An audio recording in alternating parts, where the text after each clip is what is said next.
Perbarui ilmu Islam kamu bersama Religion di tv1news.com dan TV1 Connect.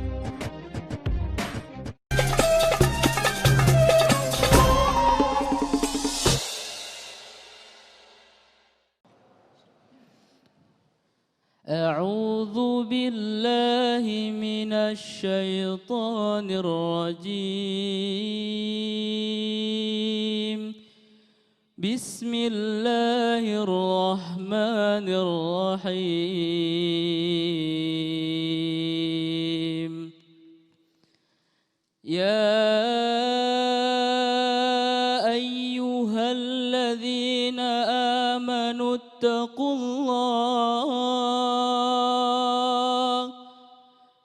ittaqullaha wal tanzur nafsum ma qaddamat lighad wattaqullah innallaha khabirum bima ta'malun. ولا تكونوا كالذين نسوا الله فأنساهم أنفسهم أولئك هم الفاسقون لا يستوي أصحاب النار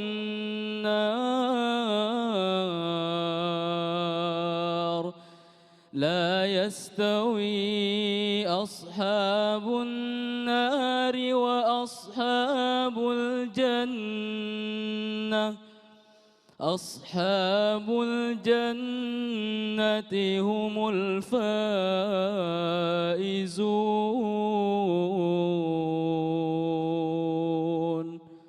صدق الله العظيم.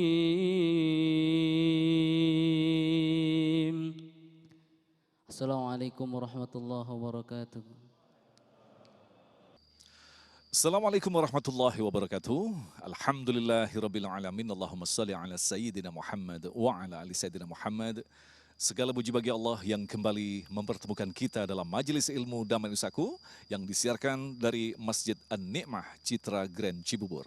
Pemirsa yang dirahmati Allah, kita pahami bersama bahwa kita diturunkan di muka bumi ini dalam waktu yang amat sangat terbatas. Disinilah pentingnya kita memperhatikan bagaimanakah kita mampu memanajemen waktu kita. Itulah tema yang kita angkat dalam kesempatan kali ini bersama guru yang kita cintai, Ustadz Abdul Somad, yaitu dengan sudahkah hari ini lebih baik dari hari yang kemarin. Inilah Damai Indonesiaku yang dipersembahkan oleh Sarung Wadimor, tentu sarung kita. Selamat mengikuti. Assalamualaikum warahmatullahi wabarakatuh.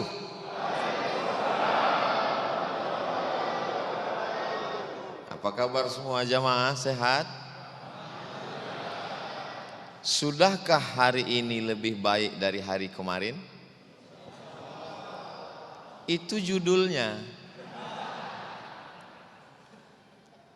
Segala nikmat yang kita terima hari ini tentulah lebih hebat, lebih baik, lebih mulia, lebih agung daripada kemarin. Maka kita ucapkan sebagai balasan kepada Allah Subhanahu wa taala dengan ucapan alhamdulillahi rabbil alamin. Berselawat kepada Dia yang mengajarkan kita siapa namanya, Allah Ar-Rahman Ar-Rahim Al-Malik Al-Quddus As-Salam Al-Mu'min Al-Muhaiminul Azizul Jabbarul Mutakabbirul Khariqul sampai Ar-Rasyidus Sabur. Kalau bukan karena Dia, kita tidak mengenal Allah Subhanahu wa taala. Patah giginya, berdarah pelipisnya, menetes darah di terompah kayunya. Datang sahabat bertanya kepadanya, meminta memohon, ya Rasulullah, engkau punya doa mustajab, maka kau panjatkan satu doa itu rata semua musuhmu ini dengan tanah. Tapi dia tidak panjatkan doa itu. Untuk siapa? Untuk kita. Syafa'atan li ummati yaumal qiyamah. Biarlah doa mustajab itu menjadi syafaat bagi umatku pada hari kiamat. 14 abad yang lalu dia sudah memikirkan kita. 14 abad yang lalu dia sudah menyayangi kita. Kita hanya mampu membalas kebaikannya dengan ucapan Allahumma salli ala Sayyidina Muhammad wa ala alihi wa sahbihi wa barik wa sallim. Laisa minna, tidak termasuk golongan umatku, kata Nabi Muhammad SAW. Laisa minna, kalau bukan golongan Nabi lalu golongan siapa lagi kita?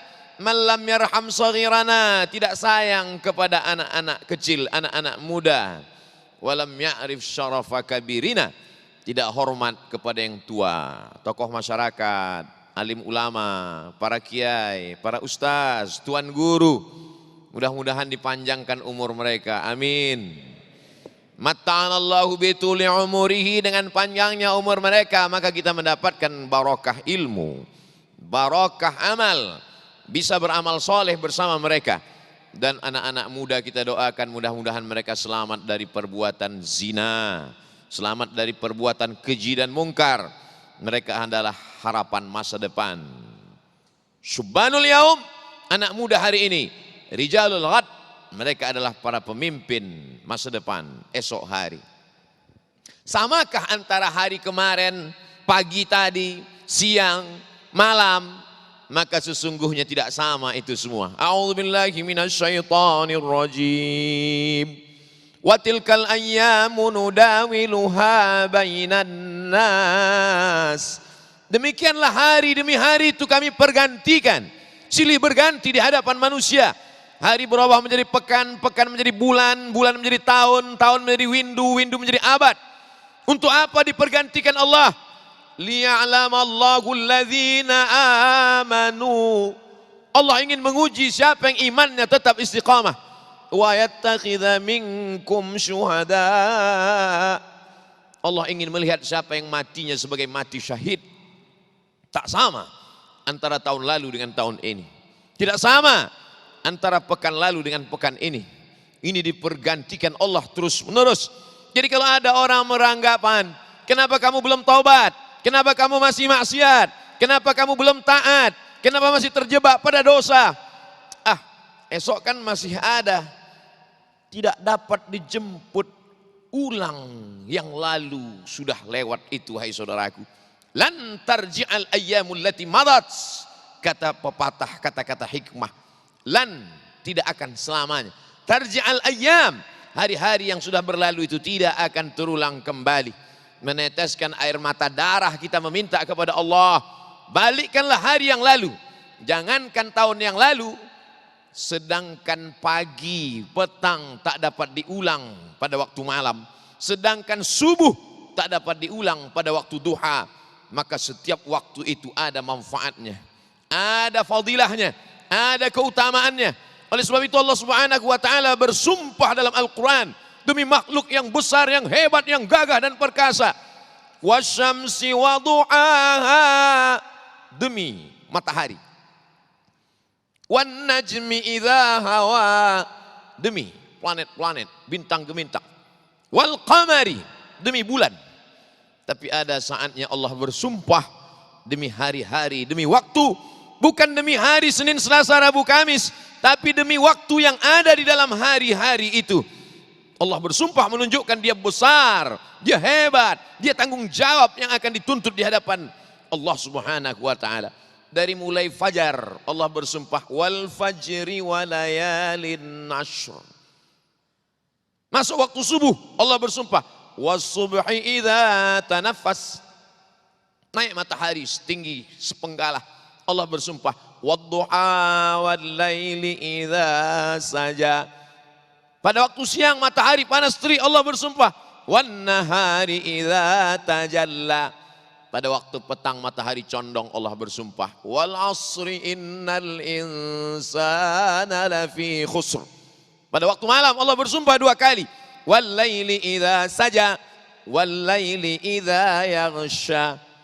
Tidak boleh ada waktu yang lewat tanpa amal soleh. Tidak boleh ada waktu yang berlalu tanpa kebaikan.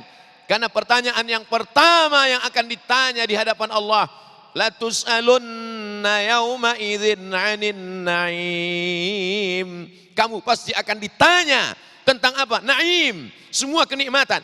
Adakah yang mampu menghitung nikmat Allah Subhanahu wa taala? Wa in ta'uddu ni'matallah.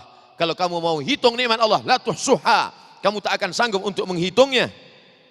Ada yang sanggup menghitung berapa kedipan mata, berapa tetesan darah yang dicuci buah pinggang, berapa hembusan nafas dari paru-paru, berapa detak jantung, berapa lintasan pikiran, berapa. Tidak ada yang sanggup menghitung itu semua. Dan memang kita tidak dituntut untuk menghitungnya. Kita hanya mensyukuri nikmat Allah. Syukuri nikmat hari. Di awal hari yang paling afdal adalah wabil ashari hum yastaghfirun. Pada waktu sahur, pada waktu menjelang subuh, mereka memperbanyak istighfar kepada Allah Subhanahu wa taala. Astaghfirullah. Bagus. Astaghfirullahalazim alladzi la ilaha illa huwal hayyul qayyum wa atubu ilaih. Lebih bagus. Alangkah indahnya ketika kita mampu mengucapkan Allahumma anta rabbi la ilaha illa anta khalaqatani wa ana abduka wa ana ala ahdika wa wa'dika mastata'tu a'udzubika min syarri ma sana'tu abu'u laka bi ni'matika alayya wa abu'u bi dzambi faghfirli fa innahu la yaghfiru dzunuba illa anta.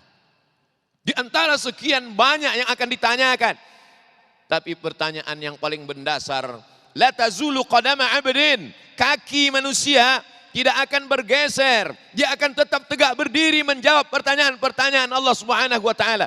Hatta yus'al an arba', sampai ditanya 4 pertanyaan. Ada bocoran soal dari Nabi Muhammad SAW supaya kita bersiap apa yang akan kita jawab.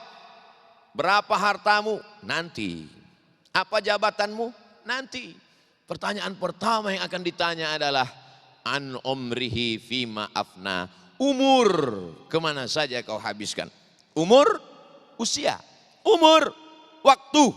Setiap detik, setiap menit, setiap jam, setiap hari akan ada reportnya, akan ada tanggung jawabnya di hadapan Allah Subhanahu wa taala. Ismasyita. Hidup sesuka hatimu. Mau kau isi dengan yang baik, silakan. Tapi ingat, kau akan diminta tanggung jawab di hadapan Allah Subhanahu wa taala. Yang lalu tak dapat diulang. Tapi hari ini ke depan kita isi dengan yang baik-baik. Untuk menebus yang masa lalu, teteskanlah air mata penyesalan. Mudah-mudahan Allah mengampuni dosa-dosa, dosa karena tidak mensyukuri nikmat waktu. Pemirsa yang dirahmati Allah, alhamdulillah kita telah mendapatkan sebuah pemahaman bahwa banyak sekali Allah bersumpah dengan menggunakan waktu-waktu tertentu. Disinilah pentingnya kita memahami bahwa kita wajib untuk memanajemen waktu sebaik-baiknya karena kelak itulah yang akan diminta pertanggungjawabannya. Lantas bagaimanakah semestinya kita mampu mengisi waktu yang sangat terbatas ini? Selepas pesan-pesan berikut ini, Damai Nusaku yang dipersembahkan oleh Sarung Wadimor, tentu sarung kita.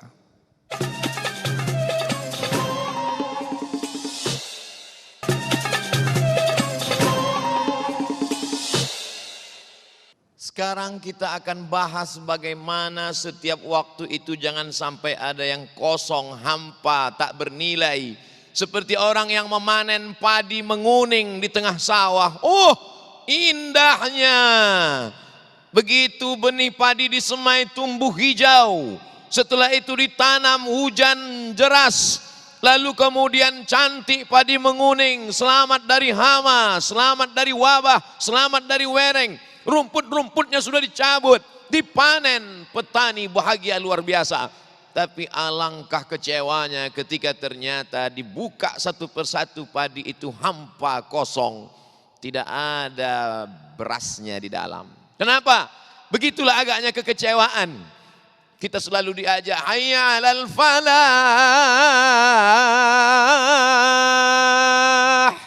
Falah, keberuntungan. Falah, petani. Kenapa antara petani dengan keberuntungan itu mirip? Falah, keberuntungan, kemenangan. Falah, petani. Karena memang petani mendapatkan hasil tanamannya setelah perjuangan yang luar biasa. Sawah itu dibajak, benihnya ditanam, dijaga dari musuh, dipasang keliling pagar, dari mulai tikus, musang, sampai burung-burung, sampai akhirnya dia berbuah. Tapi kemudian kekecewaan datang.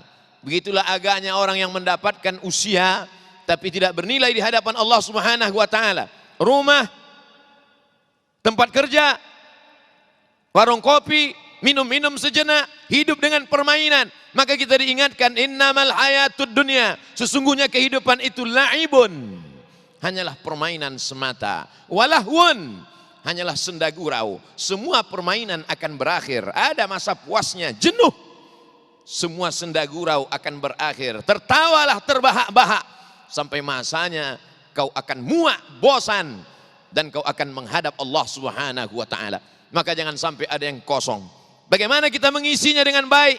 Diawali dari bangun tengah malam. Wa minal laili, dari sebagian malam. Fatahajjad, bangunlah, lawan kantukmu, lawan tidurmu. Yang paling afdal sepertiga malam. Jadi kalau malam itu diawali pukul 8 setelah Isya, karena itu baru bisa tahajud. Tahajud baru boleh dilaksanakan setelah Isya. 9, 10, 11, 12, 1, 2, 3, 4. Kalau di Jakarta pukul 4 sudah azan. Kalau di Pulau Sumatera pukul 5. Hanya perbedaan beberapa jam saja. Tapi lebih kurang demikian cara pembagiannya. Maka dibagilah sepertiga malam antara jam 12, jam 1, jam 2. Inilah waktu afdal paling utama. Tapi kadang kita kesulitan, kalau bangun jam 2 nanti akan tidur lagi. Kalau dia tidak tidur nanti akan sulit besok bekerja. Maka paling tidak ini alternatif terakhir. Bangunlah pukul 3. Karena masih ada 60 menit menjelang azan subuh berkumandang. Mandi, bersihkan diri. Ada terapi mandi subuh. Katanya kalau mandi malam itu nanti akan kena penyakit rematik. Betul, setelah maghrib. Tidak dibenarkan. Tapi kalau setelah berlalu tengah malam, jam 1, jam 2, justru afdol, sehat, fresh. Setelah mandi, berwudu. Setelah berwudu, sholat sunat wudu 2 rakaat. Apa amalmu wahai Bilal?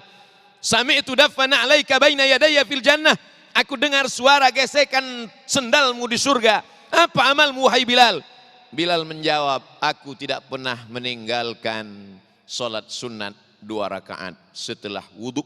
Bagi yang pakai talaffuz bin niat, usolli sunnatal wudu raka'ataini lillahi ta'ala. Bagi yang tidak melafalkan niat di mulut, cukup dalam hati saja. Allahu Akbar. Jangan dipermasalahkan. Inilah yang membingungkan saya, Ustaz. Ustaz satu mengatakan lafalkan di mulut untuk menguatkan hati. Ustaz yang satu mengatakan jangan dilafalkan di mulut, itu menambah-nambah ibadah, bid'ah. Terus sampai hari ini belum saya laksanakan dua-duanya, Ustaz. Pilih salah satu. Ini antara khilafiyah, sepele, remeh-temeh saja. Substansinya adalah mengisi waktu di waktu malam kita melaksanakan ibadah kepada Allah. Salat sunat 2 rakaat. Ayatnya, faqra'u ma tayassara minal Qur'an. Bacalah ayat apa yang mudah bagimu dari Al-Quran. Kebetulan dekat musim puasa Ramadan, ingat ayat, ya ayyuhalladzina amanu kutiba alaikumus siyamu kama kutiba alal ladzina min qablikum la'allakum tattaqun. Kebetulan dekat musim haji, wa atimmul hajja wal umrata lillah.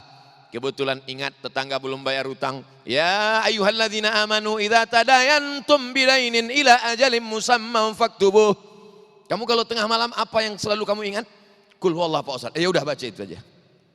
Ya Rasulullah, ya ini ada sahabatku. Siapa namanya? Qatadah bin Nu'man. Mengapa dia? Qatadah bin Nu'man setiap malam kalau dia sholat ayatnya Qul huwallah. Rakaat kedua Qul huwallah. Rakaat ketiga Qul huwallah. Sampai subuh ayatnya Qul huwallah terus. Kata Nabi SAW, innaha la ta'dilu thulutsal Qur'an. Satu Qul huwallah sama dengan sepertiga Al-Quran. Berarti dia sudah menghatamkan Al-Quran berkali-kali. Silakan bacakan Qul huwallah. Maka ini keutamaan yang luar biasa. Kata jamaah, inilah dalil yang kami tunggu selama ini, Ustaz. Menguatkan keyakinan kami tentang Qul huwallah. Takbir. Qul huwallah pun pakai takbir juga. Lalu setelah sholat sunat wudu, sholat sunat taubat. Begitu banyak dosa kita. Istighfar, bagus. Sayyidul istighfar, lebih bagus. Yang lebih bagus lagi adalah sholat sunat taubat 2 rakaat. Ma min muslimin yuznimu dzamban. Kalau ada orang yang silap salah berbuat dosa, summa yatatahhar, mandi, bersuci, berwudu, summa yusalli rak'ataini, usalli sunat taubat. Yang tidak melafazkan niat dalam hati, Allahu Akbar. Ayatnya masih seperti yang dulu. Setelah itu sholat sunat tahajud. Nabi itu kalau sholat sunat tahajud, sholatul laili masna, masna. 2 rakaat, salam. 2 rakaat, salam. 2 rakaat, salam. 2 rakaat, salam. 4 kali salam, 8 rakaat. Ayatnya Pak Ustadz, itu juga. Setelah itu sholat sunat hajat. Hadis riwayat Imam Ahmad bin Hanbal dalam kitab Al-Musnad. Paling bagus berdoa, wudhu dulu. Paling bagus berdoa menghadap kiblat. Paling bagus berdoa didahului sholat sunat 2 rakaat. Hajatnya supaya anak kita berhasil, selamat hidupnya dari perbuatan maksiat dan dosa. Supaya negeri ini menjadi baldatun thayyibatun wa rabbun ghafur. Segala hajat dunia, hajat akhirat, hajat pribadi, hajat keluarga, hajat negeri dimintakan kepada Allah Subhanahu wa taala, ditutup dengan sholat witir 3 rakaat. Menjelang azan subuh baca surat Al-Fatihah, surat Al-Ikhlas, Al-Mu'awwidhataini. Man qara'a Yasin fi lailatin, siapa yang membaca surat Yasin pada suatu malam, asbaha maghfuran lah, pada waktu subuh dia sudah diampunkan Allah Subhanahu wa taala. Baca surat Yasin, baca surat yang lain. Sibuk mencari dunia, hiruk pikuk kehidupan. Di tengah malam sepi, senyap, tenang, batin kita sedang diturunkan Allah. Huwallazi anzala sakinata fi qulubil mu'minin. Kira-kira ada beberapa menit lagi pergi ke masjid, salat subuh berjamaah. Man shalla subha fi jama'atin, siapa yang salat subuh berjamaah, fa ka'annama shallal laila kullah, dia seakan-akan sudah melaksanakan salat sepanjang malam. Lau ya'lamuna ma fil atamati was subhi, seandainya mereka tahu keutamaan salat Isya dengan salat subuh berjamaah, la atauhuma habwan, mereka akan datang walaupun merangkak. Ini bukan kalimat basa-basi, ini bukan hiperbola, ini bukan kalimat yang berlebihan. Hari ini kita disuguhkan video-video viral tentang orang yang datang merangkak ke masjid. Maaf, karena lumpuh, karena kekurangan fisik.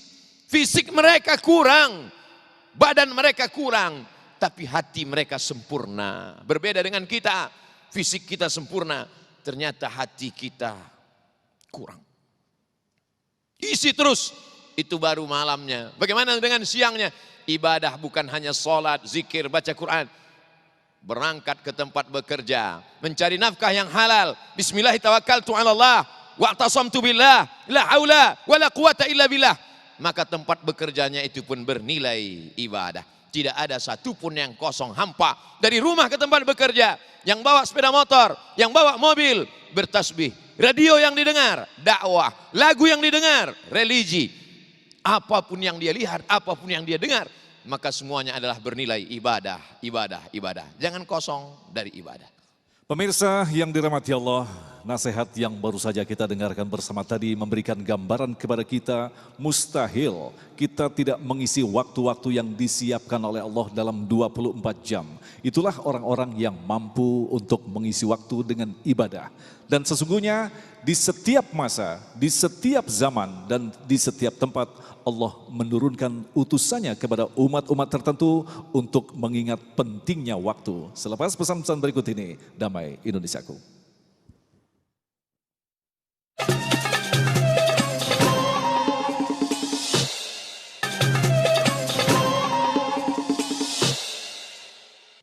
A'udzu billahi minasy syaithanir rajim. Walikulli qaumin had. Walikulli qaum, setiap kaum ini pasti ada had, orang yang membawa hidayah yang diutus Allah Subhanahu wa taala. Adam, Idris, Nuh, Hud, Salih, sampailah penutup Nabi dan Rasul Nabi Muhammad sallallahu alaihi wasallam. Tapi setelah Nabi Muhammad SAW meninggalkan tidak ada lagi Nabi, Ustaz. Betul. Memang Nabi sudah habis, putus. La nabiyya ba'dah. Tidak ada Nabi. Wala rasulah ba'dah. Tidak ada Rasul setelah dia. Tapi dia punya pewaris. Al-ulama warasatul anbiya. Jadi kalau ada orang membangga-banggakan, lihatlah kami Bani Israel. Di tempat kami paling banyak nabi-nabi dan rasul-rasul. Dari mulai Ibrahim punya anak namanya Ishak. Ishak punya anak namanya Yakub. Yakub ini nama lainnya adalah Israel. Maka anak cucu Yakub disebut dengan Bani Israel. Yakub punya anak namanya Yusuf, Nabi juga. Yusuf lalu kemudian punya saudara Yahuza. Cucu keturunan Yahuza disebut dengan Yahudi. Di antara keturunannya adalah Daud. Daud punya anak namanya Sulaiman. Para nabi-nabi berasal dari kami, kata Israel. Kira-kira kalau yang sering datang ke rumahmu itu dokter spesialis, itu menunjukkan kau hebat atau karena banyak penyakit? Di tempat kami cukup hanya kiai, paling tinggi wali songo, selesai. Itu menunjukkan penyakit kita ya tidak terlalu kronis lah, paling penyakit kulit saja. Menunjukkan bahwa Allah Subhanahu wa taala mengirimkan para pakar yang hebat karena penyakitnya penyakit akut yang luar biasa. Kita bangga. Negeri kita dikirimkan Allah para ulama. Meninggal satu ulama, digantikan para ulama yang lain. Menyebar ke seluruh penjuru. Dari mulai Pulau Sabang di ujung Aceh sampai ke Papua. Tidak ada satu kampung pun yang kosong dari para alim ulama. Maka kebiasaan saya, tradisi saya, kalau pergi ke suatu daerah, saya akan tanya, di mana rumah kiai, di mana rumah habib, di mana rumah ulama, di mana rumah ustadz yang tua di sini. Saya ziarah. Sudah tidak ada ustadz, tapi ada penyebar agama Islam. Namanya Syekh Hamzah Fansuri. Saya datang ke makamnya. Yang menerjemahkan Quran pertama kali ke dalam bahasa Melayu, Syekh Abdul Rauf As-Singkili. Saya datang ke makamnya. Sampai ke Pulau Kalimantan. Ternyata kitab fikih yang kita baca selama ini ditulis oleh Syekh Muhammad Arsyad Al-Banjari. Saya datang ke makamnya. Untuk apa? Menunjukkan kepada umat bahwa negeri ini tidak pernah kosong dari para ulama. Meninggal satu digantikan yang lain. Tidak pernah direncanakan, tidak pernah diprogramkan. Ada saja bermunculan dengan cara berbagai macam metode dakwahnya. Ada yang dakwahnya dengan suara yang berapi-api. Ingatlah mati, kamu akan mempertanggungjawabkan hidup. Kamu akan dituntut di hadapan Allah. Tapi ada pula dengan suara yang lemah lembut, menyentuh hati, masuk ke telinga. Orang kaya mati, orang miskin mati. Itu hanyalah caranya saja. Tapi target yang ingin dicapai adalah bagaimana menyentuh hati manusia. Orang yang memuliakan ulama, orang yang berkhidmah kepada ulama, maka Allah pastikan setiap anak cucu keturunannya salah satu daripada mereka pasti akan ada yang menjadi alim ulama. Begitu disebutkan dalam kitab Ta'limul Muta'allim. Terbukti berapa banyak orang yang biasa-biasa saja, petani, pedagang, tapi berkhidmah memuliakan ulama. Ternyata anaknya menjadi para penghafal Quran. Alhamdulillah Ustaz Somad, saya bukan ulama, saya bukan penghafal Quran, tapi anak saya. Gimana anakmu? Sakau. Kita serahkan ke pondok pesantren, TK Quran, SD Quran, SMP Quran, SMA Quran. Setelah pendidikan dasar, terserah dia mau jadi apa. Kamu mau jadi apa nak? Aku mau jadi polisi. Masuk ke polisian, menjadi polisi yang penghafal Quran. Kamu mau jadi apa nak? Aku mau jadi jaksa penuntut umum. Silakan. Fakultas hukum. Kamu mau jadi apa? Aku mau jadi hakim. Silakan. Sampai ke Leiden University, PhD, Doctor of Philosophy. Kau yang paling mengerti tentang hukum-hukum Belanda. Tapi semua adalah Quran yang berjalan di atas muka bumi Allah Subhanahu wa taala. Saya tidak paksa anak keponakan saya untuk ikut jejak saya, tapi untuk pendidikan dasar wajib dia ikut aturan saya. Mesti dia ikut program hafal Quran. Mesti dia paling tidak di kepalanya ada 5. Akidahnya Ahlus Sunnah wal Jamaah, akhlaknya akhlakul karimah. Dia mesti paham Quran dan sunnah. Dia mesti belajar fikih, hukum halal, haram, makruh, mubah. Dan dia mesti paham sejarah Islam. Dan dia mesti mengerti bahasa Arab karena doanya, karena sholatnya, karena buku-buku yang dia baca adalah dengan bahasa Arab. Cukup. Jadi Ustaz tidak paksa anak Ustaz ke Mesir. Tidak, terserah dia. Kalau dia mau ke Mesir, gimana kalau dia tidak mau? Ya tidak saya paksa. Karena kalau saya paksa dia ke Mesir, dia belum tentu jadi Musa, bisa-bisa jadi Fir'aun. Lebih baik pakai baju yang biasa saja, tapi hatinya hati yang takut kepada Allah. Hati yang tunduk kepada Allah. Makanya kita diajarkan doa oleh Nabi Muhammad SAW. Allahumma inni a'udzubika min ilmin la yanfa'. Jauhkan aku dari ilmu yang tidak bermanfaat. Wa min qalbin la yakhsha. Kalau sudah ilmu tidak bermanfaat, maka hati tak ada rasa takut kepada Allah. Enak aja dia berjalan di atas muka bumi. Allah bernafas dengan paru-paru titipan Allah, dengan udara yang dikirimkan Allah, tapi melawan perintah Allah, memusuhi para pewaris Nabi Allah.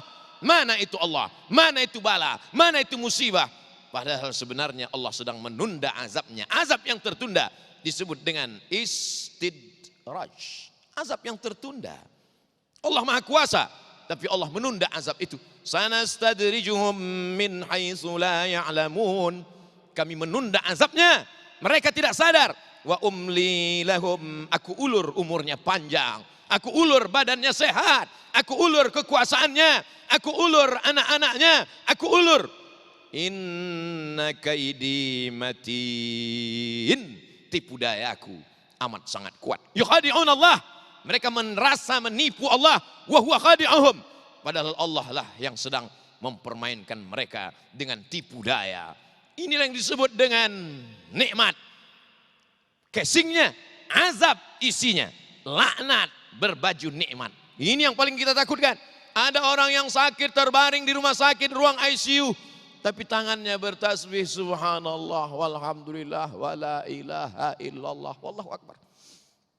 Ada orang yang miskin susah melarat, tapi dia tidak pernah makan haram.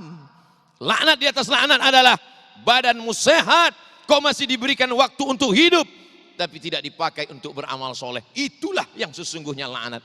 Tapi kadang manusia ini cara berpikir, mindsetnya sudah rusak.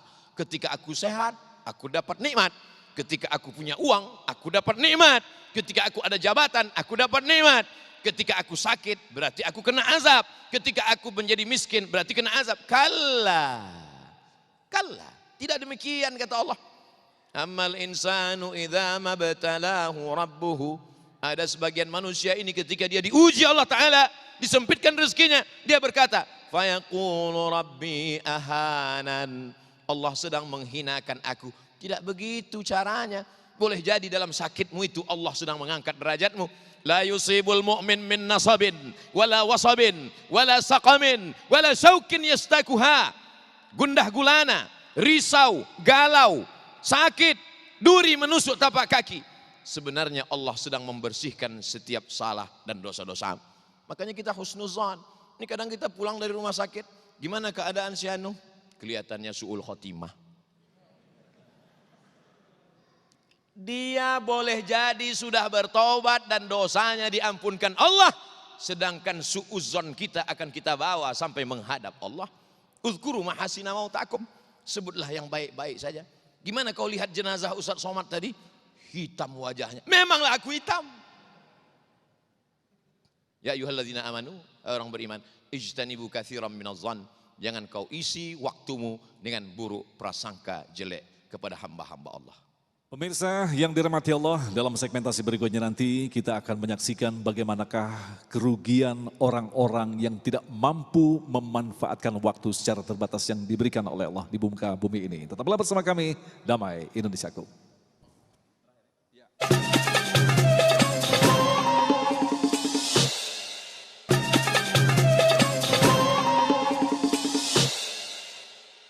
Marilah kita antar jenazah ini ke tempat peristirahatannya yang terakhir. Kata orang yang melepas jenazah. Yang ngasih tahu bahwa dia akan istirahat terakhir itu siapa? Justru itulah azab yang pertama dia rasakan, azab kubur. Setelah itu dia akan meniti titian siratal mustaqim. Dibangkitkan di padang mahsyar dalam keadaan kering kerontang, tidak ada naungan, tenggelam karena keringatnya, akan dihisab, dihitung segala amalnya.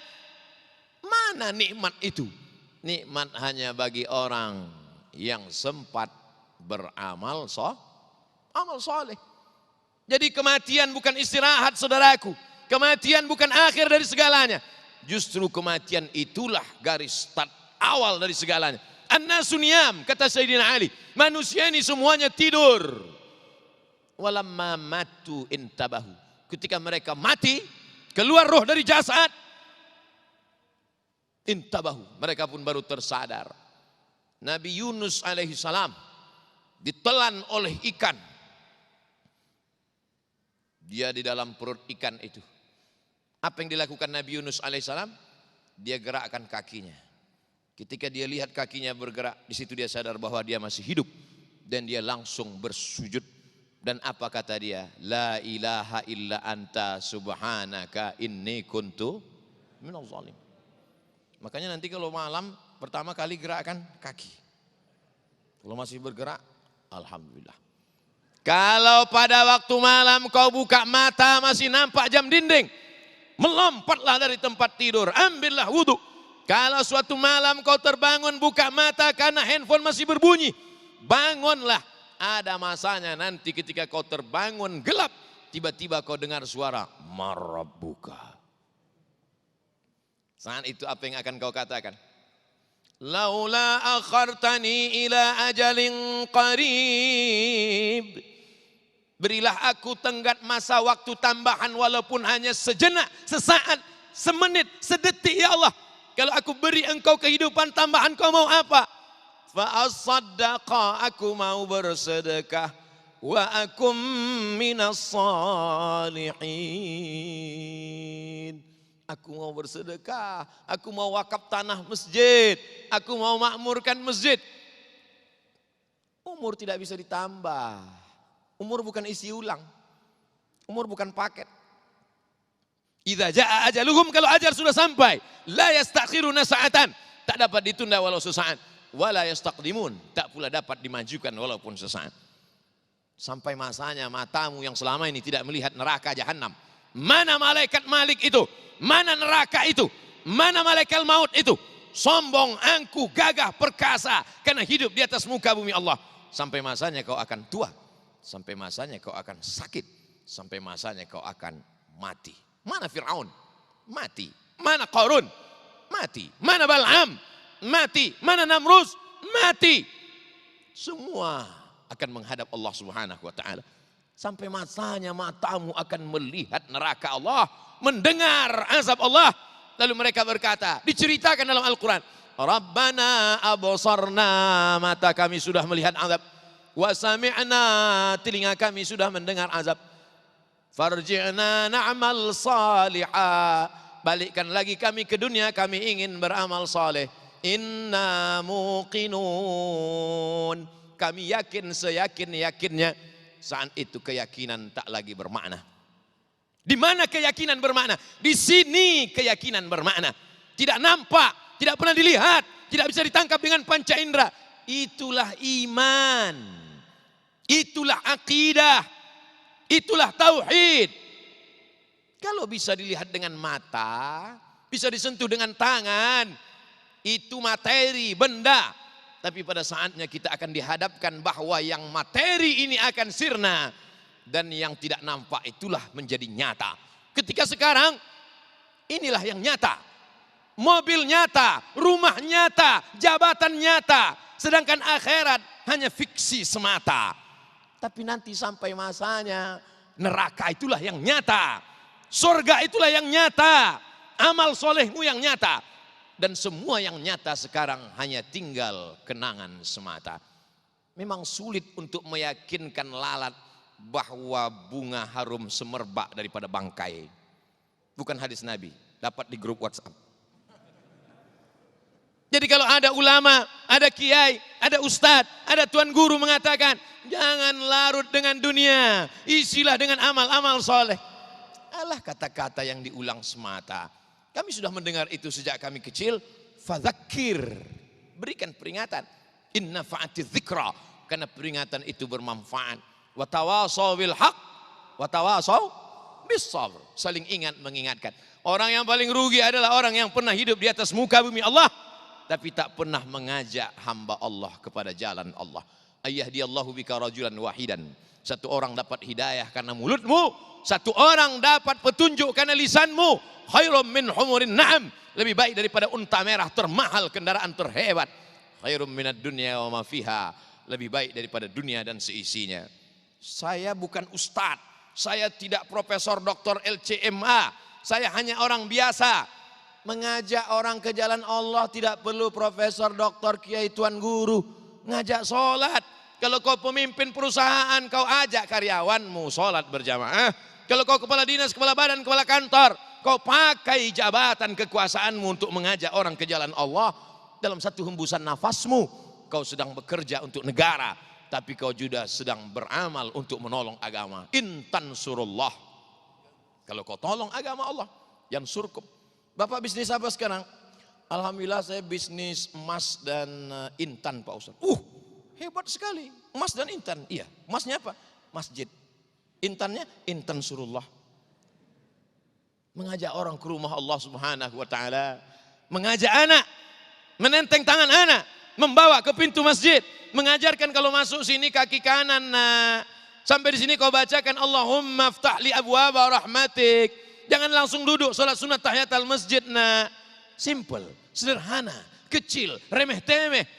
Kau tidak tampil di televisi yang besar, kau tidak mendengarkannya di radio, tapi saat itu anakmu akan mengajarkan anaknya, anakmu akan mengajarkan istrinya, dan mereka akan menyampaikan kepada umat.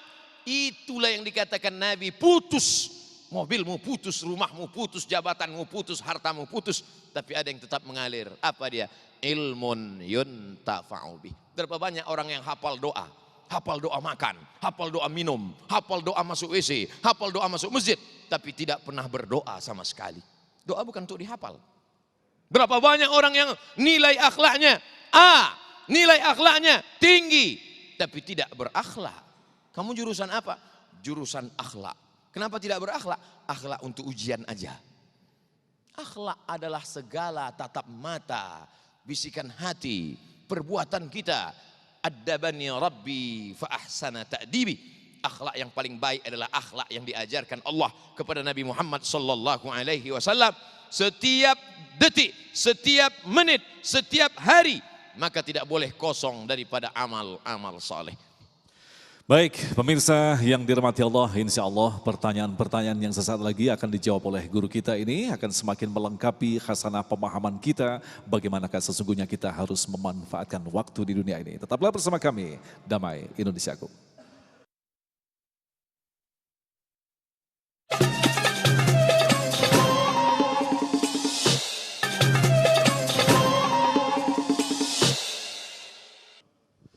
Baik, terima kasih pemirsa, Anda masih bersama kami Damai Indonesiaku yang mengangkat tema yang sangat menarik sekali berkaitan dengan waktu. Benarkah hari ini lebih baik daripada hari yang kemarin? Insya Allah waktu yang sangat singkat ini guru kita akan menjawab pertanyaan-pertanyaan yang telah kami seleksi. Ustadz, mohon penjelasan, apakah tolak ukur seorang lebih baik dari hari kemarin? Apa tolak ukur standar penilaian kita bahwa orang ini lebih baik daripada hari kemarin?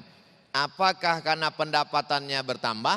Apakah karena jabatannya tinggi? Apakah karena badannya sehat? Bukan. Lalu apa standarnya? Ketika dia istiqamah. Innalladzina qalu rabbuna Allah.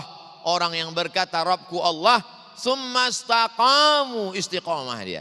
Pada saat dia kaya dia istiqomah, pada saat dia miskin pun dia istiqomah, pada saat dia sehat dia istiqomah, pada saat susah, sakit, sempit pun dia istiqomah. Maka itulah standar. Tapi kita sulit istiqomah kalau tidak berjamaah. Inna syaitan, sesungguhnya syaitan, ya isa'an ya'udahul musallun. Syaitan sudah putus asa untuk menggoda orang sholat, tapi dia menanamkan walakin fit tahrish, ditanamkannya permusuhan di antara orang yang sudah berjamaah. Maka yang pertama adalah taubat, setelah itu menjaga istiqomahnya, dia mesti berjamaah, setelah dia berjamaah insya Allah istiqomah, dan berakhir dengan husnul khatimah. Itulah standar orang. Man kana yaumuhu khairum min amsihi, siapa yang hari ini lebih baik daripada hari kemarin, fahuwa rabih, dia orang beruntung. Man kana yaumuhu mithla amsihi, hari kemarin sama saja dengan hari ini, fahuwa khasir, dia orang rugi. Man kana yaumuhu syarrun min amsihi, hari ini lebih jelek, lebih parah, lebih buruk dari hari kemarin, fahuwa mal'un, jadilah anak Allah Subhanahu wa taala. Mudah-mudahan kita semua adalah hamba-hamba yang istiqomah. Baik, kita lanjutkan lagi berikutnya Ustadz. Dalam makna apa istilah hari ini lebih baik dari hari esok sedangkan segala peristiwa sudah ditulis dan ditentukan kadar-kadarnya oleh Allah?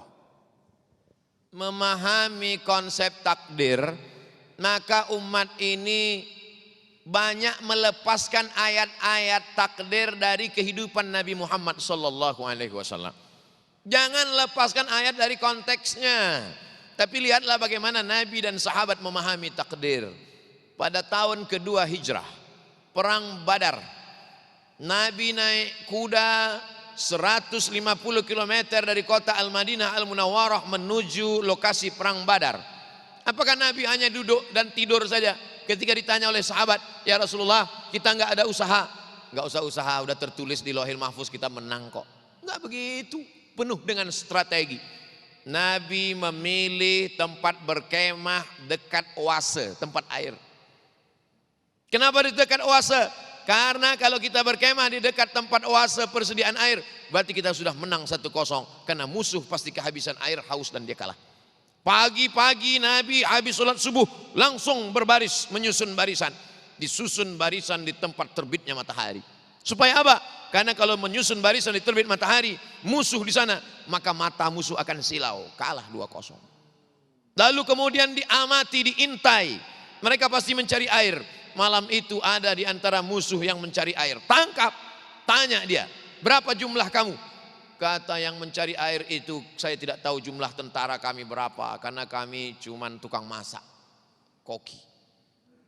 Berapa yang kambing dipotong? Berapa onta yang disembelih? Dia sebutkan sekian. Lihatlah cerdasnya Nabi Fatanah. Dari jumlah kambing dan onta yang dia sebut, Nabi bisa tahu berapa jumlah pasukan. Siap. Dan dari mulai Isya sampai subuh, Nabi berdoa mengangkat tangan. Ketika Nabi SAW berdoa, lalu kemudian jatuh sorbannya. Biasanya kita kalau sedang berdoa, sorbannya jatuh, pasti kita ngurus sorban dulu. Apalagi kalau handphone bunyi. Tapi Nabi apa yang dia lakukan? Ketika dia sedang berdoa, maka Nabi SAW membiarkan sorbannya itu jatuh. Sampai datang Abu Bakar Siddiq meletakkan sorbannya ke pundak. Hasbuka, cukuplah itu wahai Rasulullah. Artinya apa? Seimbang antara usaha dan ikhtiar. Tak tahukah Nabi apa yang tertulis di Lauhil Mahfuz? Dia tahu. Allah kasih tahu. Jibril beritahu. Dia sedang mengajarkan umat ini jangan berserah kepada takdir. Karena kita tak tahu apa yang akan terjadi besok. Makanya kita disuruh. Inilah kelompok ahlus sunnah wal jamaah. Tetap beriman kepada takdir baik dan takdir buruk. Tapi dia ada nama al-kasbu wal ikhtiar. Adapun orang yang tidak mau berusaha, tidak mau berikhtiar, maka dia kelompoknya kelompok Jabariyah. Ahlul bid'ah wad dhalalah. Jabariyah itu tidak mau berusaha. Mas, enggak pergi cari rezeki, serah sama takdir aja. Kalau ada suami ibu yang seperti ini, jangan marah, jangan ngadu sama ustadz, diamin aja. Mas enggak pergi cari rezeki, serahkan pada takdir. Nanti siang dia minta makan, ada makan kita, serahkan pada takdir. Ustadz, kalau kita kembangkan pertanyaan tentang takdir ini ya, ada beberapa banyak ulama yang mengatakan bahwa takdir ini sifatnya sangat misterius sekali. Bahkan seperti laut yang dalam gelap gulita. Nah, apakah ketika orang memilih takdir tertentu, Allah memang sudah menyiapkan jawaban-jawaban dari takdir-takdir yang dipilih itu? Mengapa ada rukun Islam iman yang keenam? Antu'mina billah wa malaikatihi wa kutubihi wa rusulihi wal yaumil akhir wa biqadri khairihi wa syarrihi. Kenapa mesti ada percaya kepada takdir? Supaya orang yang beriman setelah dia berusaha, terjadi yang tidak sesuai dengan keinginannya, dia mendapat makom level tempat tertinggi bernama ridho. Yang dicari ini ridho. Raditu billahi rabba. Aku ridho kepada Allah. Aku tahu apakah Allah itu ridho kepadaku atau tidak ridho. Dari mana engkau tahu? Sebesar apa ridhoku menerima ketetapan Allah Subhanahu wa taala. Tapi setelah usaha, uangnya disimpan di dalam dompet, dompetnya dikunci, disimpan dalam laci, lacinya dikunci, disimpan dalam kamar, kamarnya dikunci, disimpan dalam rumah, rumahnya dikunci, tinggal di perumahan klaster dikunci, kebakaran. Itu kalau tidak beriman kepada takdir bisa error. Tapi kalau dia beriman kepada takdir, usaha sudah selesai. Tapi orang yang tidak lihat kanan kiri, bawa motor, seenaknya saja, nabrak lampu merah, ditabrak sama truk. Hukum sebab akibat. Kalau kau ambil pisau, kau sayat di tangan, sebab akibat, maka kau mati, akan keluar darah, akan kehabisan darah. Maka kita diberikan Allah Subhanahu wa taala mata, dikasih Allah taala telinga, diberinya akal dan hati untuk merenung dan berpikir, maka pakailah dia. Wa nafsin wa ma sawwaha, demi jiwa manusia dan penciptaannya, fa alhamaha fujuraha wa taqwaha, diberikan jalan fujur dan jalan takwa. Qad aflaha man zakkaha, Beruntunglah orang yang mensucikan hatinya. Wa qad khaba man dassaha. Rugilah orang yang mengotori hatinya. Kita dikasih akal, kita berpikir, gunakanlah itu semua. Makanya di antara doa yang diajarkan Nabi, Allahumma matti'na bi asma'ina wa absarina wa quwwatina ma ahyaitana. Jadikanlah pendengaran kami, penglihatan kami, tenaga kami menjadi amal soleh karena kita pakai untuk berpikir. Ketika kita berniat baik, berkata baik, beramal baik, Allah kasih baik. Alhamdulillah, sudah mikir baik, ngomong baik, buat baik, ternyata datang tidak baik. Ini ridho. Sebetulnya kata yang tepat itu ridho. Cuman orang kita selalu, ya udahlah ikhlaskan aja. Ridho, yang paling tepat ridho. Baik, masih berkaitan dengan masalah ikhtiar atau merubah waktu dalam kehidupan ini. Jika seseorang berikhtiar untuk merubah hidupnya, namun tak juga berubah, apakah karena ini kesalahan dirinya atau karena memang takdir atau ketetapan Allah? Sudah dicoba beternak ikan, buat karamba. Datang hujan lebat, karambanya hanyut. Dicoba beralih jual es krim, baru 2 hari jual, hujan lebat seminggu, habis modal. Sudah dicoba untuk bercocok tanam, datang wabah. Buka rumah makan, yang datang malah COVID. Apa sebenarnya yang diinginkan Allah Ta'ala?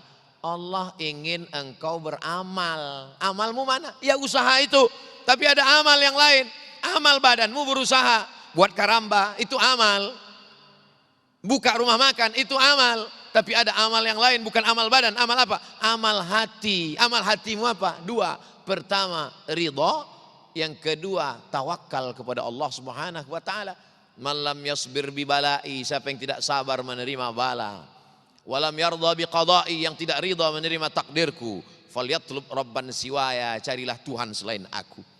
Jadi semua ini amal. Hanya saja orang terkadang baca Quran amal, sholawatan amal, maulidan amal, sholat sunat amal. Tapi percaya kepada takdir dengan ridha dan tawakal serta berusaha, tidak amal. Amal badan ini berusaha, ikhtiar. Amal hati adalah tawakal dan ridho. Jadi intinya Allah tidak melihat hasil daripada usahanya, tapi ikhtiarnya yang dinilai, begitu Ustaz? Cara pandang kita mesti diluruskan. Kalau kita salah cara berpikir, kita akan salah ngomong dan kita akan salah berbuat. Bahwa yang namanya nikmat dan cobaan itu jangan hanya difahami kalau enak nikmat, kalau enggak enak cobaan. Padahal semuanya adalah ujian. Siapa yang lulus ujian? Alladzi khalaqal mauta, Allah menciptakan mati. Wal hayata, Allah menciptakan hidup. Kalaulah hidup nyaman enak itu nikmat, hidup susah itu adalah azab, maka yang dapat nikmat itu Abu Lahab, yang dapat azab itu Nabi Muhammad. Kalaulah badan sehat punya kekuasaan itu nikmat, dan susah merana itu adalah laknat, maka yang dapat nikmat itu Fir'aun, yang dilaknat itu Musa. Paham ini dengan baik. Yang diinginkan Allah dari kita adalah kita berusaha, ikhtiar, ikuti Quran, ikuti sunnah. Setelah itu kalau terjadi di luar kehendak kuasa kita, qaddarallah. Jangan sampai di kepala kita berkata satu kalau. Satu kalau itu merupakan kunci setan untuk masuk sehingga kita berkalau-kalau. Kalaulah kemarin nggak usaha ini, kalaulah kemarin akhirnya jam 2 malam, muka kalau. Lama-lama senyum ke angkot. Baik, kita lanjutkan lagi berkaitan dengan masalah waktu. Dalam Al-Quran dijelaskan bahwa akhirat bersifat kekal, kholidina abada. Apakah ini bermakna tak ada lagi waktu di sana, Ustaz? Apakah di akhirat itu tidak ada waktu? Ada 2 ayat bercerita tentang waktu. Alfasanatim mimma ta'uddun. Yang satu lagi mengatakan khamsina alfasanah. 1 hari di sana itu seperti 1000 hari di sini menurut hitungan kamu. Berarti di sana ada hari. 1 hari di sana 50.000. Kenapa ada 1 ayat menyebut 1000, 1 ayat menyebut 50.000? Bagi orang beriman beramal soleh itu hanya 1000 saja. Tapi bagi orang yang ingkar kafir pelaku maksiat 50.000. Jadi kalau ada orang beriman mendapatkan nikmat, maka nikmatnya itu seperti 1000 tahun di dunia. Dan orang kafir mendapatkan azab, sakitnya itu 50.000 tahun di dunia. Maka kita beramal saja, ikuti tentuan Quran dan Sunnah, perbaiki hubungan kepada Allah hablum minallah, perbaiki sesama manusia hablum minan nas, ridha. Sudah ada garisnya, sudah ada tuntunannya. Kalau kamu ikut yang dua ini kamu akan selamat. Taraktu fikum amraini, ku tinggalkan pada kamu dua, in tamassaktum bihima, kalau kamu pegang yang dua ini lan tadillu abada. Kitab Allah Al-Quran wa sunnati, dan sunnah Rasulullah SAW. Kalau nggak paham, al ulama warathatul anbiya. Teknisinya ada, ulama.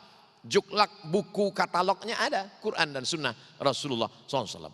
Memahami sendiri dengan terminologi kholidina abada, artinya waktu, yang dikatakan waktu adalah sesuatu yang ada akhirnya, Ustadz. Bagaimanakah memahaminya, Ustadz? Bahwa ada akhir, lalu orang menyebut kalau ada akhirnya berarti ada waktu. Kalau tidak akhirnya berarti tidak ada waktu. Tidak begitu memahaminya. Bahwa walaupun dia tidak berakhir, tapi dia tetap punya hitungan waktu. Tapi yang disebutkan Allah dalam Al-Quran, bahwa nanti kamu merasakan di sana itu seperti 1000 tahun, seperti 50.000 tahun. Ada taman-taman, jannatin tajri min tahtihal anhar, mengalir sungai-sungai. Ada makanan-makanan, wa kawa'iba atsraba wa ka'san dihaqa, ada cawan-cawan. Apa dalam hadis qudsi dikatakan? A'dattu li ibadiyas salihin, aku siapkan untuk hambaku yang soleh. Mala a'yunun ra'at, sesuatu yang belum pernah dilihat mata. Wala udhunun sami'at, sesuatu yang belum pernah didengar telinga. Wala khatara ala qalbi basar, sesuatu yang belum pernah terlintas di hati manusia. Berdebat kita hari ini tentang masalah, satu mengatakan ada waktu, yang satu mengatakan tidak ada waktu, hanya karena perbedaan mendefinisikan waktu. Yang satu mengatakan kalau ada akhirnya berarti ada waktu, kalau tidak ada akhir tidak ada waktu. Ternyata kita sudah melakukan sesuatu yang habaan mansura, seperti debu ditiup angin. Maka kita memahami Allah katakan ada waktu, satu waktu di sana seperti sekian ribu waktu di sini, menunjukkan ada hari-hari. Dan Allah Ta'ala mengatakan kita akan kekal selamanya di sana. Tapi ibarat membeli buku, maka di belakang buku itu ada preface 100 halaman, diceritakan dalam satu halaman. Mustahil, tidak mungkin. Itu hanyalah gambaran saja. Bagaimana hakikatnya di sana nanti belum pernah terlihat mata, belum pernah terdengar telinga, belum pernah terlintas di hati manusia. Ustaz Somad katanya bidadari itu kalau minum kopi kelihatan hitam. Enggak. Belum pernah terlihat mata. Wallahu a'lam. Saking beningnya begitu, Ustaz. Baik, selanjutnya bagaimanakah mampu beristiqomah di zaman yang semakin banyak ujian dan tantangan, sedangkan kita diwajibkan untuk terus-menerus memperbaiki diri, Ustaz? Kalau ujiannya 100 halaman, simple aja, itu namanya S1, skripsi. Tapi kalau ujiannya 200 halaman, berat, ada 3 profesor di depan, itu namanya tesis S2. Tapi kalau sampai 300 halaman, 7 profesor yang menguji, ini namanya disertasi. Jadi kalau kita diuji dengan ujian yang berat, kita husnuzon sama Allah. Berarti Allah ingin kita disertasi. Ana inda husni zonni abdi bi. Aku menurut prasangka hambaku kepada aku. Jadi kalau begitu cara berfikirnya, kita tidak akan pernah kecewa dengan apa yang diberikan Allah Subhanahu wa taala. Kecewakah Nabi Ayyub alaihissalam dengan berbagai macam penyakitnya? Anaknya meninggal, onta, lembu, sapi, kambingnya mati dalam satu sapuan sekali. Likuifaksi yang sedang dialami Nabi Ayyub alaihissalam. Satu-satunya yang menemaninya istrinya, sampai akhirnya kulitnya berulat. Lalu kemudian dia pun tidak meminta kepada Allah. Tidak ada Nabi Ayub meminta, ya Allah sembuhkan aku sudah sakit. Enggak ada. Nabi Ayub cuma berkata, Rabbi anni massaniyad dur. Rabbi ya Allah, anni sesungguhnya aku, massaniyad dur, aku kena penyakit ya Allah. Wa anta arhamur rahimin. Itu saja yang dia katakan. Nabi Yunus, tak ada Nabi Yunus berkeluh kesah di dalam itu. Ya Allah matilah aku ini dimakan ikan ini. Enggak. Nabi Yunus hanya berkata, La ilaha illa anta, subhanaka inni kuntu minaz zalimin. Maka sesungguhnya mereka adalah orang-orang yang ridho menerima ketetapan Allah Subhanahu wa taala. Maka segala yang kita hadapi di dunia ini adalah tidak di luar kuasa Allah. Kalau ada orang yang tidak menerima itu, ini bukan masalah akhlak, ini bukan masalah moral, ini masalah tauhid. Tauhidnya rusak kepada Allah SWT. Allah yang memberi engkau umur, Allah yang memberi engkau harta, Allah yang memberikan engkau kuasa, Allah itu juga yang membuat engkau sakit. Itulah yang terselip dalam Asmaul Husna, huwad darru an-nafi'u. La inni jitama'atil ummatu, berkumpul orang di dunia ini, ala ayyadurruka bisyai'in. Mereka mau membunuhmu, mereka mau memudaratkanmu. La yadurruka, mereka tidak akan mampu illa qad kataballahu alaik, kecuali sudah ditetapkan Allah Subhanahu wa taala. Baik, terima kasih Ustadz Abdul Somad yang telah memberikan begitu banyak nasihat yang sangat bermanfaat bagi kita bersama. Insya Allah apa yang kita dengarkan bersama kali ini menjadi bahan bagi kita untuk terus menerus memperbaiki kualitas keimanan kita. Tetaplah bersama kami, Damai Indonesiaku.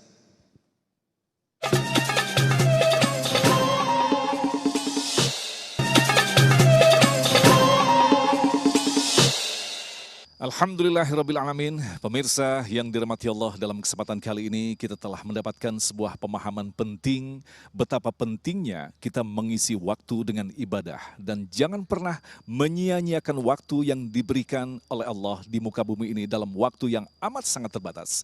Akhirnya saya Agung Islhaq dan kerabat kerja Damai Indonesiaku serta pendukung acara ini Sarung Walimor, tentu sarung kita, mengucapkan terima kasih atas perhatian Anda. Assalamualaikum warahmatullahi wabarakatuh. Astaghfirullahalazim, astaghfirullahalazim, astaghfirullahalazim. A'udzu billahi minasyaitonir rajim. Bismillahirrahmanirrahim. Alhamdulillahi rabbil alamin, wassalatu wassalamu ala asyrafil anbiya'i wal mursalin, sayyidina wa maulana Muhammad wa ala alihi wa sahbihi ajma'in. La tada' lana fi maqamina hadha wa fi sa'atina hadhihi dhanban illa ghafartah. Ya Allah, lepaskanlah kami dari segala silap salah dan dosa-dosa. Wala aiban illa satartah. Tutupilah aib cacat kami di hadapan makhlukmu dan di hadapan Engkau saat kami menghadapmu dengan banyak silap salah dan dosa, ya Allah. Wala dainan illa qadaitah. Bantulah kami menunaikan membayar segala hutang piutang kami, ya Allah. Wala maridan illa syafaitah. Kami, saudara kami, tetangga kami, sahabat kami, Kau uji dengan penyakit, buat mereka sabar sehingga diangkat derajat mereka di sisimu, ya Allah. Wala mayyitan illa rahimtah. Saudara kami, keluarga kami, orang tua kami yang meninggal dunia, maka lapangkan kuburnya, berikan ampunan. Allahumma ja'al kuburahum radatan min riyadil jinan. Jadikan kubur mereka salah satu dari taman-taman surgamu, ya Allah. Allahumma inna nas'aluka salamatan fid din. Selamatkan kami dalam akidah Ahlussunnah wal Jamaah, wa afiatan fil jasad. Sehatkan badan kami supaya kami bisa beramal saleh, beribadah. Wa ziyadatan fil ilmi, tambahkan ilmu kami supaya amal kami sesuai dengan tuntunan Quran dan Sunnah. Wa barakatan fil rizqi, berikan berkah pada rezeki kami supaya kami bisa berwakaf, berinfak dan bersedekah. Wa taubatan qablal maut, berikan kami taubat sebelum mati, ya Allah. Wa rahmatan indal maut, curahkan rahmatmu ketika kami mati, ya Allah. Wa maghfiratan ba'dal maut, berikan kami ampunan sesudah kami mati. Allahumma hawwin alaina fi sakaratil maut, ringankan kami ketika melewati sakaratul maut. Wan najata minan nar, selamatkan kami dari api neraka. Wal afwa indal hisab, maafkan seketika amal kami dihisab, dihitung di hadapan-Mu, ya Allah. Rabbana hab lana minas salihin, jadikan anak kami anak-anak yang saleh dan salihah, min huffazil Quran wal hafizat, menjadi para penghafal Quran, minal mujahidina fi sabilika bi amwalihim wa anfusihim, mereka akan menolong agamamu dengan harta dan nyawa mereka. Mereka adalah anak-anak yang terbangun di tengah malam saat kami tak lagi berada di dunia ini. Mereka berdoa, Rabbana ighfir lana dzunubana wa liwalidayna warhamhuma kama rabbayana shaghira. Allahumma arzuqna al-istiqamata ala syariatil warra wa tariqatil bayda, berikanlah kami istiqamah di jalan yang lurus, agama yang benar ini, ya Allah. Allahumma ja'al akhira kalamina inda intihai ajalina, jadikan akhir kalam kami ketika ajal kami sampai, saat malaikat maut mencabut nyawa kami, saat itu kata yang terakhir dari mulut kami, la ilaha illallah Muhammadur Rasulullah sallallahu alaihi wasallam. Rabbana atina fid dunya hasanah wa fil akhirati hasanah wa qina adzaban nar. Wa sallallahu ala sayyidina wa maulana Muhammad wa ala alihi wa sahbihi wasallam. Walhamdulillahi rabbil alamin.